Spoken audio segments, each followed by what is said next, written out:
오늘도 저와 여러분이 하나님을 믿는 성도로 제대로 사실 수 있기를 주님의 이름으로 축복합니다. 오늘은 빌립보서 10번째 시간입니다. 조심스러워야 한다. 조심스러워야 한다라는 제목으로 하나님 말씀을 나누겠습니다. 분명히 빌립보 교회는 바울의 입이 닳도록 칭찬하고 자랑하는 공동체였습니다. 그러나 완전한 공동체는 아닌 것이죠. 이 땅에 완전한 공동체가 어디에 있겠습니까?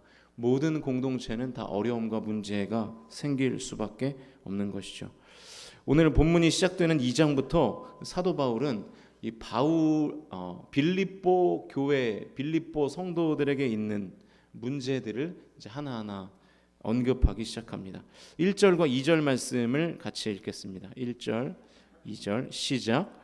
그러므로 그리스도 안에 무슨 권면이나 사랑에 무슨 위로나 성령의 무슨 교제나 긍휼이나 자비가 있거든 마음을 같이하여 같은 사랑을 가지고 뜻을 합하여 한 마음을 품어.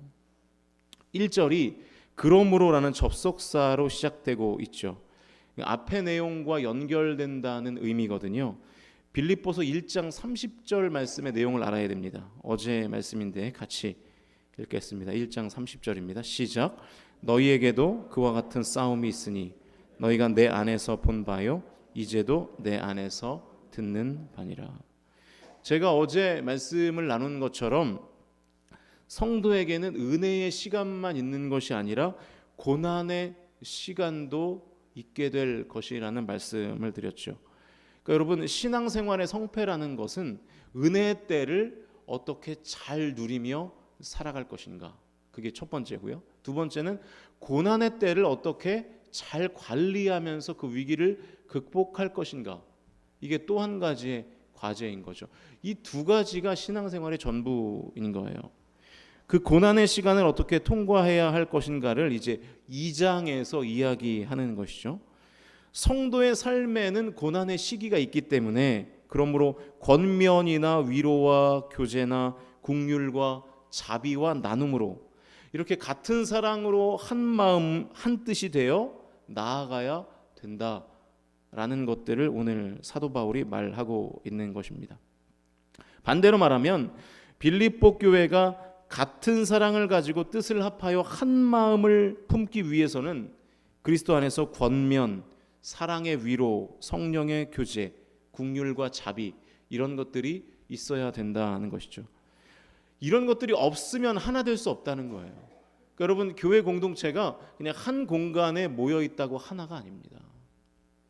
한 공동체로 모여 있지만 그 안에 그리스도 안에서의 권면이 있는가, 사랑의 위로가 있는가, 성령의 교제가 있는가, 긍휼과 자비를 베풀미 있는가, 이 유무에 따라서 한 성령에 사로잡힌 한 공동체가 될 수도 있고 안 될 수도 있는 것이죠.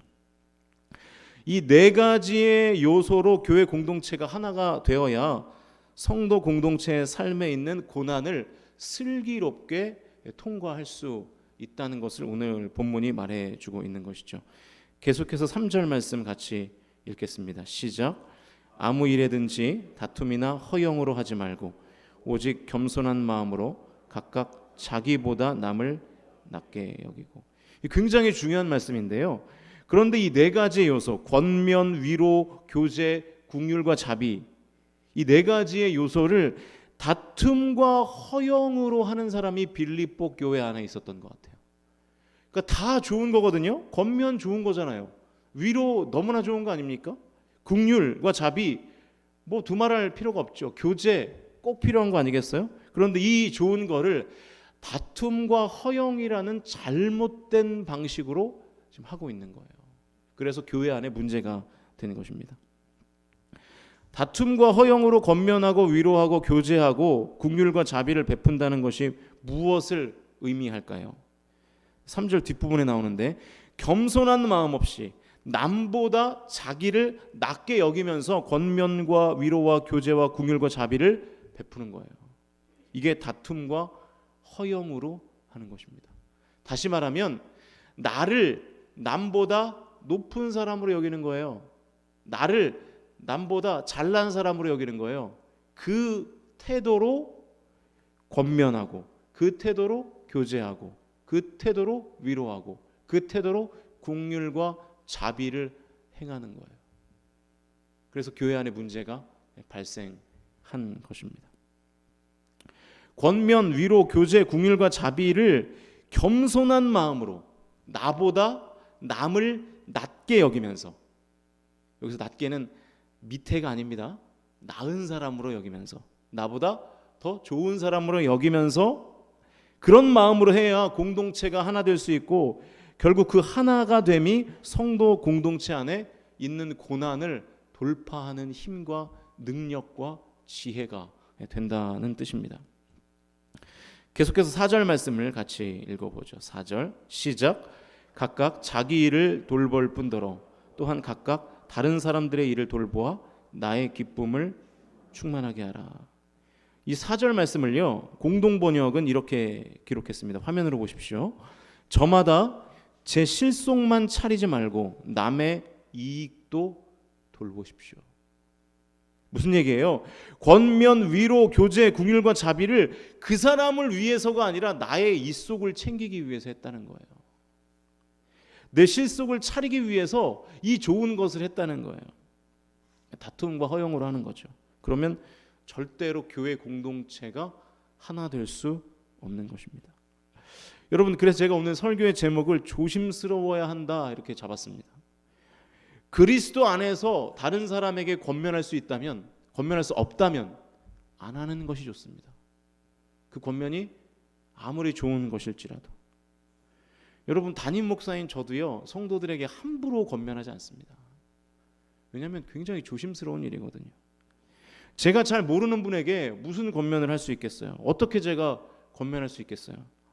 차라리 제가 능력이 없어 보일지언정 함부로 어드바이스 하지 않아요. 저도 잘 모르는데요. 어떻게 합니까? 조심스럽죠. 권면을 조심스럽게 해야 됩니다. 정말로 조심스럽게 하셔야 돼요. 사랑이 빠진 위로요? 안 하시는 게 나아요. 내가 정말로 그 성도를 사랑하지 않는데 그냥 내 말로만 위로하는 것, 위로가 안 돼요. 여러분, 요즘 그 젊은 이들이 그 제일 싫어하는 위로가 뭔지 아세요? 무의미한 힘내라는 말이에요. 힘내. 지금 힘이 안 나는데 자꾸 어른들이 힘내 그러는 거예요. 힘이 안 나서 힘을 못 내고 있는데 힘내라고 하는 거예요. 그래서 사랑이 빠진 거죠. 그런 위로는 차라리 안 하는 게 낫습니다. 성령의 교제가 안 될 것 같으면 교제를 안 하시는 게 나아요. 여러분, 이 교회 안에도요, 재밌게 교제를 하는데 그 안에 성령이 빠져 있는 교제라면 반드시 언젠가는 문제가 되게 되어 있어요. 처음에는 인간적인 친밀함으로 너무나 재밌는 거예요. 근데 시간이 지나다 보면 제일 친한 그 관계에서 원수가 탄생해요. 다 경험해 보셨죠? 왜냐하면 성령이 인도하시고 성령이 내주하심이 없는 교회 안에서의 만남은 다 깨지게 되어 있는 것입니다. 차라리 교제를 안 하시는 게 낫습니다. 성도의 교제가 있는 모임이 성령의 교제가 아니라 악령의 교제가 된다면 안 모이는 게 차라리 나은 거예요.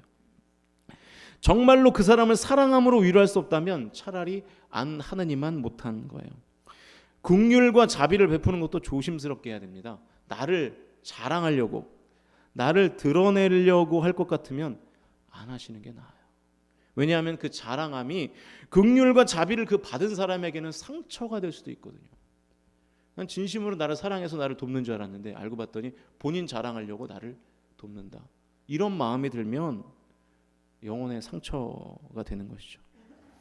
내가 저 사람 도와줬어, 이런 얘기를 여기저기 떠들고 다니면 그 도움을 받는 사람이 얼마나 위축되겠습니까? 그리고 얼마나 비참함을 느끼겠어요.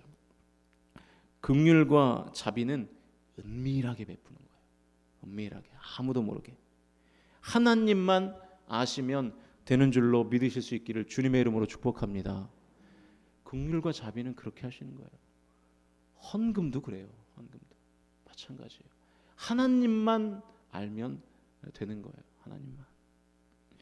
우리 성광 공동체 안에 나보다 남을 낮게 여기는 마음이 있으시기를 주님의 이름으로 간절히 축복합니다.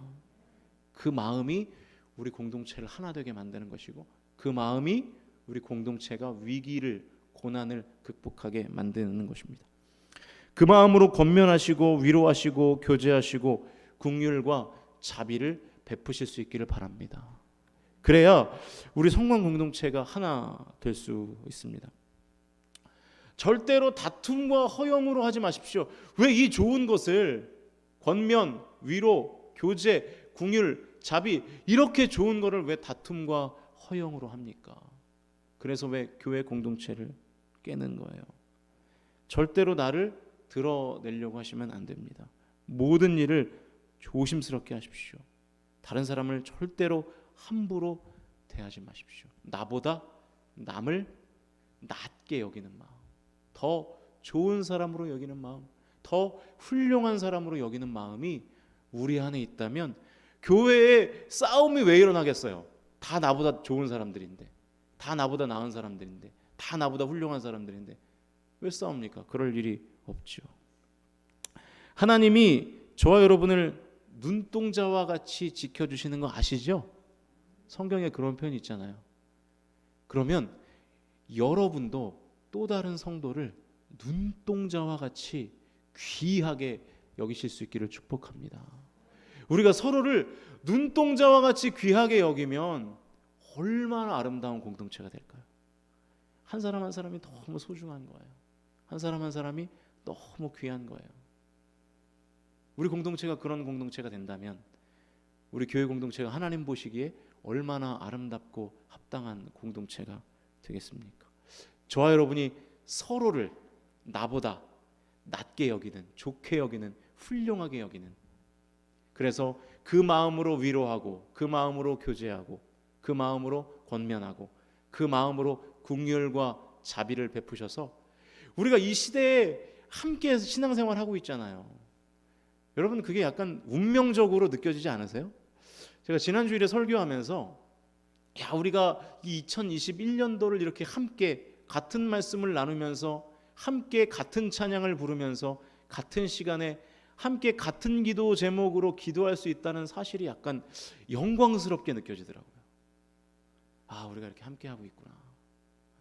우리의 후배들이, 우리의 후손들이 2021년 9월 26일을 어떻게 기억할까?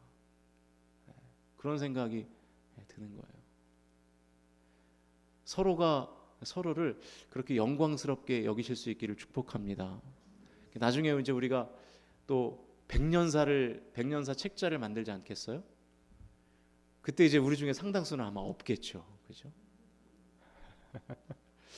뭐 저도 없을 가능성이 많을 것 같은데 그때는 그냥 한 페이지를 장식할 수는 있겠죠, 그죠? 그 한 페이지를 장식할 때 정말로 2021년도 그때에 이런 분들이, 담임 목사는 누구였고, 원로 장로님은 누구였고, 당시에 시무 장로님은 누구였고, 권사님들은 누구였고, 집사님들은 누구였는데 그때 그런 일들이 있었대. 그래서 그런 일 때문에 지금 우리가 이렇게 편하게 신앙생활할 수 있는 거야 라는 그 역사가 우리를 통하여 남겨질 수 있다면 여러분, 그것 말고 뭘 더 바라십니까? 우리 교회가 그런 교회 될 줄로 믿습니다. 그러려면 서로가 서로를 귀하게 여겨야 돼요. 싸우지 마십시오. 왜 싸웁니까? 누가 싸웠다고 제가 이런 설교하는 거 아닙니다. 또 오해하지 마십시오. 강해 설교하고 있어요, 저. 절대로 그런 거 아닙니다. 서로가 서로를 귀하게 여기고, 서로가 서로를 낮게 여기고, 그렇게 서로가 서로를 존귀하게 여기는, 그래서 함께 고난도 극복하고 함께 은혜도 나누는 우리 성광 공동체가 다 되실 수 있기를 주님의 이름으로 간절히 축원드립니다.